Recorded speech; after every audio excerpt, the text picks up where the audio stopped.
Chers camarades, vous avez le salut fraternel du CNP-FO 31, dont je suis la secrétaire adjointe et dont le secrétaire est Xavier Freil. Il a été appelé hier soir, mais malheureusement, nous avions un autre rendez-vous. C'est pour une prochaine fois. Chers camarades, nous sommes libres et indépendants. J'ai été la déléguée syndicale centrale d'ISS Propreté pendant 5 ans, libre de mettre en place, avec mon équipe FO, au sein de cette entreprise, libre de mettre en place des élections dans toute la France, pour finir avec une représentativité en 2019 à 27%, soit 10% de plus que la fois d'avant. Merci. Nous sommes le deuxième syndicat chez ISS Propreté, le travail de toute une équipe. Libre de mettre en place des sections syndicales avec les élus partout, ce que j'ai fait. Libre de faire des adhérents partout, ce qu'avec mon équipe, on a fait. ISS est le 4e employeur mondial privé, mais visiblement pas libre et encore moins indépendant de connaître et de fréquenter quelqu'un qui fait partie d'une autre organisation syndicale, ce que j'ai fait. Mais là, ma fédération m'a retiré mon mandat de délégué syndical central Force ouvrière, sans aucune raison, ni valable ni expliquée, rien. Ou alors, c'est peut-être pour avoir fait une procédure contre mon employeur pour discrimination syndicale, corruption, travail fictif et emploi dissimulé. Plainte au pénal en cours d'instruction.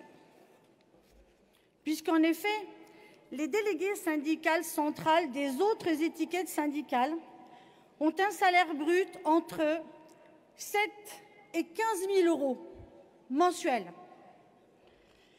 Alors que dans notre branche, le salaire moyen est de 650 € par mois. Je félicite notre camarade honnête qui, comme il l'a si bien dit, honnête et malhonnête, expliquait hier que chez lui, dans le document unique, les heures de délégation étaient en fait un risque psychosocial au nom de la société. Chez moi, c'est une autre stratégie. C'est un système de rémunération à outrance pour s'acheter la paix sociale. Quelle honte, mes camarades!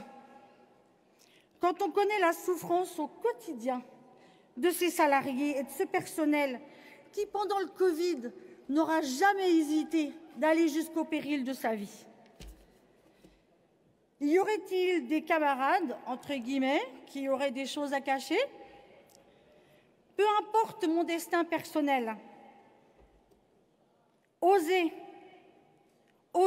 aller jusqu'au bout de vos convictions et de prouver que vous êtes dans le vrai. On est là pour défendre les salariés, certainement pas pour nous. Ne laissez plus jamais faire ce genre de choses. Restez dignes et intègres, quoi qu'il vous en coûte. Et battez-vous jusqu'au bout.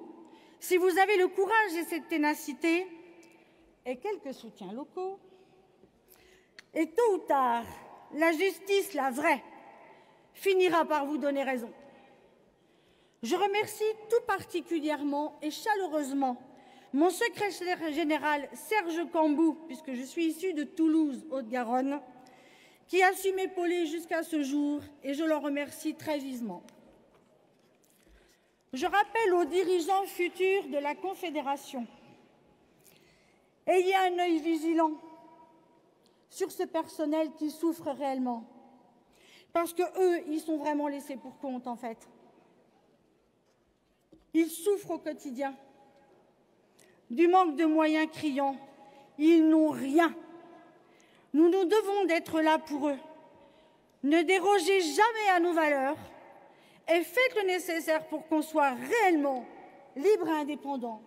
Vive FO, vive la Confédération. Merci Nathalie.